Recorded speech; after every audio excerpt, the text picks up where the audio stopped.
প্রিয় দর্শক, আসসালামু আলাইকুম।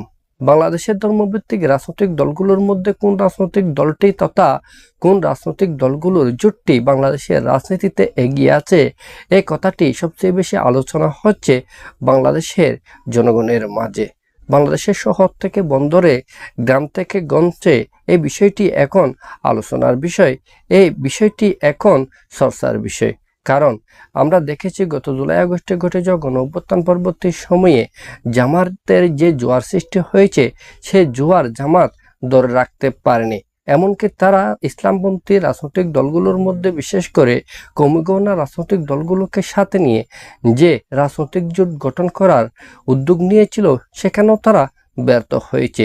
ইতিমধ্যে চরমোনাই পীর সহ মামুনুল হকের নেতৃত্বাধীন দুই একটি কমিগণার রাজনৈতিক দলগুলোর খণ্ডিত অংশ জামাতের সাথে সুর মিলিয়ে কথা বললেও বেশিরভাগ রাজনৈতিক দলই, যারা কমিগণার রাজনৈতিক দলগুলো কমিগণার মানুষজনের প্রতিনিধিত্ব করেন, তারা জামাতের সাথে এই জোটের বিপরীতে অবস্থান নিয়েছে। এমনকি কোনো রাজনৈতিক দল বিএনপির সাথেও যোগাযোগ রক্ষা করে চলেছেন, বৈঠক করে চলেছেন। উদাহরণ হিসেবে আমরা বলতে পারি জমিয়তে উলামায়ে ইসলামের কথা, হেফাজতে ইসলাম বাংলাদেশের কথা। ফলে বাংলাদেশের রাজনীতিতে শুধুমাত্র জামাতই পিছিয়ে পড়েনি, বরং কমিগণা রাজনৈতিক দলগুলো পিছিয়ে পড়েছে। কারণ তারা যে জোট করতে চেয়েছিল, সে জোট না হওয়াতে কমিগণা রাজনৈতিক দলগুলো বিচ্ছিন্ন হয়ে পড়েছে মূলধারার রাজনীতি থেকে।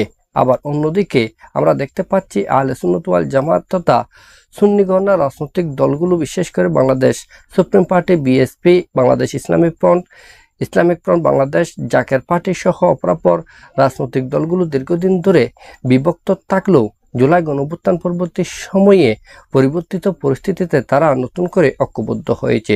সবগুলো রাজনৈতিক দলের খণ্ডিত আহলে সুন্নাত ওয়াল জামাত ঐক্যবদ্ধভাবে কাউন্সিল করেছে, ঐক্যবদ্ধভাবে কমিটি গঠন করেছে।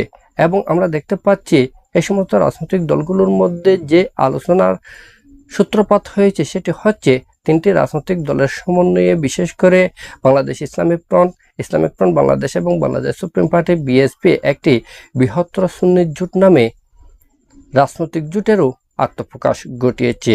যে জোটের ব্যানারে আগামী জাতীয় সংসদ নির্বাচনে সুন্নিগণা রাজনৈতিক দলগুলোর প্রতিনিধিরা নির্বাচনে অংশগ্রহণ করবে, আর এর পেছনে থাকবে দরবার ভিত্তিক রাজনৈতিক সংগঠন এবং দরবার ভিত্তিক সুফি গহনার মানুষজন।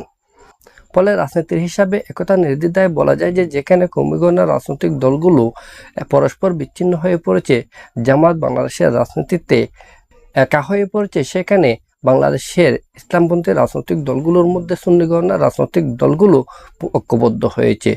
তারা তাদের একতার বন্ধনকে দৃঢ় করেছে। ফলে আমরা একথা নির্দ্বিধায় বলতে পারি যে বাংলাদেশের রাজনীতিতে আপাতত ইসলামপন্থী রাজনৈতিক দলগুলোর মধ্যে সুন্নিগণা রাজনৈতিক দলগুলোই এগিয়ে আছে, যা ভোটের মাঠে প্রমাণ হবে বলে রাজনৈতিক বোদ্ধারা মনে করছেন। সেই সাথে গ্রাম থেকে গঞ্জে, শহর থেকে বন্দরে মানুষজনও আলোচনা করছেন।